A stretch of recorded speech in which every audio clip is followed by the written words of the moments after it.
Welcome back to RKNX. +2 maths practical എക്സാമുമായിട്ട് ബന്ധപ്പെട്ട ഏറ്റവും പുതിയ അപ്ഡേറ്റ് ആണല്ലേ. ഒരുപാട് മാറ്റങ്ങളോടുകൂടിയാണ് +2 മാത്സ് പ്രാക്ടിക്കൽ എക്സാം വരുന്നത്. എനിക്ക് എപ്പോഴും മാത്സിന് ഒരുപാട് മാറ്റങ്ങളുണ്ട്. നേരത്തെ ഓൺലൈൻ ആക്കി മാറ്റി. അതെ, കഴിഞ്ഞ വർഷം പിള്ളേരെ ഞെട്ടിച്ചുകൊണ്ടായിരുന്നു ഓൺലൈൻ ആക്കി മാറ്റി. അവസാന നിമിഷത്തിൽ മാത്സ് എക്സാം ഓൺലൈനിലേക്ക് മാറ്റുകയായിരുന്നു.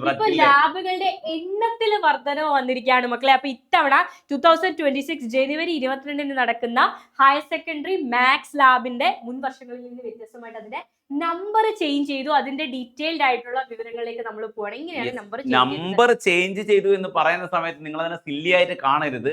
അതിൽ ഒരുപാട് പഠിക്കാൻ, നിങ്ങളെ റെക്കോർഡ് വർക്കിന്റെ സമയം കൂടി പഠിക്കാനുള്ള. അത് മാത്രമല്ല വൈവയ്ക്ക് നിങ്ങൾ പഠിക്കേണ്ട പോർഷൻസ് കൂടിയിട്ടുണ്ട് മക്കളെ. അത് നല്ല രീതിയിൽ തന്നെ നിങ്ങളെ അഫക്ട് ചെയ്യാനുള്ള സാധ്യതയുണ്ട്. കാരണം നിങ്ങളുടെ മുന്നിൽ വളരെ കുറച്ച് സമയമുള്ളൂ. ഈ സമയം കൊണ്ട് ലാബ് പഠിക്കണം, റെക്കോർഡ് കംപ്ലീറ്റ് ചെയ്യണം, ക്രിസ്മസ് എക്സാമിന് പ്രിപ്പയർ ചെയ്യണം, model exam, public exam, improvement, ഇങ്ങനെ ഒരുപാട് കാര്യങ്ങൾ ചെയ്യാനുള്ള ആളുകളാണ്. അതായത് നിങ്ങൾ ഇങ്ങനെ പേടിപ്പിക്കൊന്നുമല്ല, കാര്യങ്ങൾ പറഞ്ഞത് നിങ്ങൾ മക്കളോട് കാര്യം പറഞ്ഞതാണ്. ഗവൺമെന്റ് നിങ്ങളെ ഭാഗത്ത് ഗവൺമെന്റ് നിൽക്കുന്നില്ല, നിങ്ങൾ ടൈറ്റ് ആക്കിക്കൊണ്ടിരിക്കുകയാണ്. നിങ്ങളെ മാർക്ക് എന്ത് ചെയ്യുക, കുറയാനുള്ള എല്ലാ മാർഗ ചാൻസുകളും കാണുന്നുണ്ട്. നന്നായിട്ട് എന്ത് ചെയ്യാം.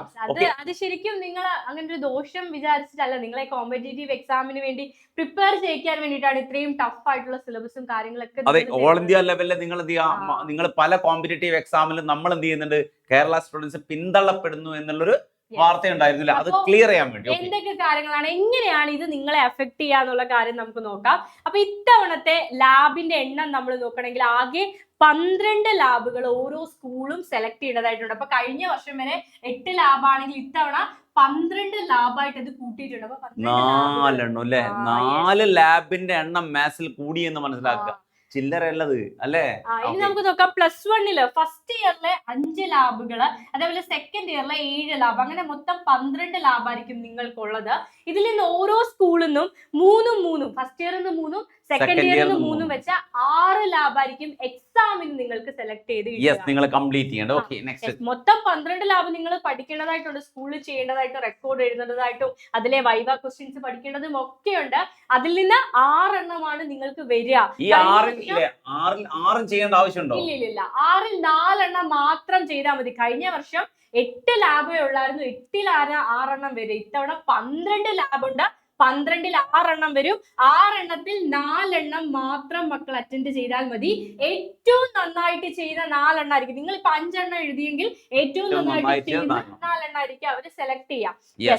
അപ്പൊ ആ ഒരു കാര്യം പ്രത്യേകം ഓരോ ചോദ്യത്തിനും പരമാവധി ലഭിക്കുന്ന മാർക്ക് 8 ആണ്. അത് കഴിഞ്ഞ വർഷം അങ്ങനെ തന്നെയാണ്. നമുക്ക് എങ്ങനെ 8 മാർക്ക് കിട്ടുന്നത് നോക്കാം.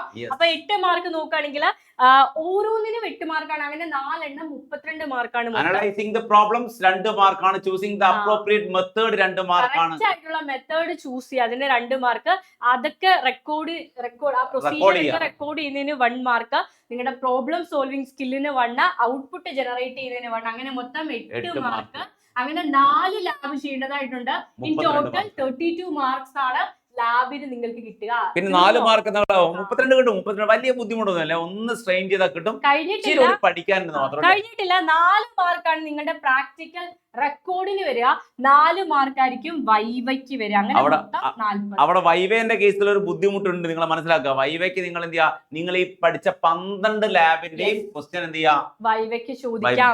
അത് പ്രത്യേകം എടുത്ത് പറഞ്ഞിട്ടുണ്ട്. അധ്യാപകർക്കുള്ള നിർദ്ദേശത്തിൽ പ്രത്യേകം പറഞ്ഞിട്ടുണ്ട്, തന്നെ മെൻഷൻ ചെയ്തിട്ടുണ്ട്. 12 ലാബുകളിലുമായിട്ട് ബന്ധപ്പെട്ട നിങ്ങളോട് ചോദ്യങ്ങൾ വൈവയ്ക്ക് ചോദിക്കാം. പക്ഷേ ജിയോജിബ്രയുമായിട്ട് ബന്ധപ്പെട്ട സാങ്കേതിക പരിജ്ഞാനം വൈവയിലൂടെ പരിശോധിക്കേണ്ടതില്ല എന്നുള്ള നിർദ്ദേശം മക്കളെ മനസ്സിലാക്കുക.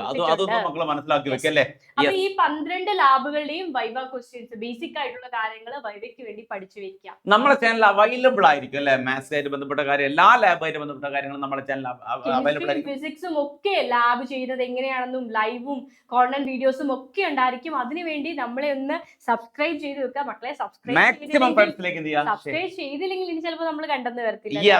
അപ്പോ സബ്സ്ക്രൈബ് ചെയ്യുക, ഷെയർ ചെയ്യുക. Okay, by.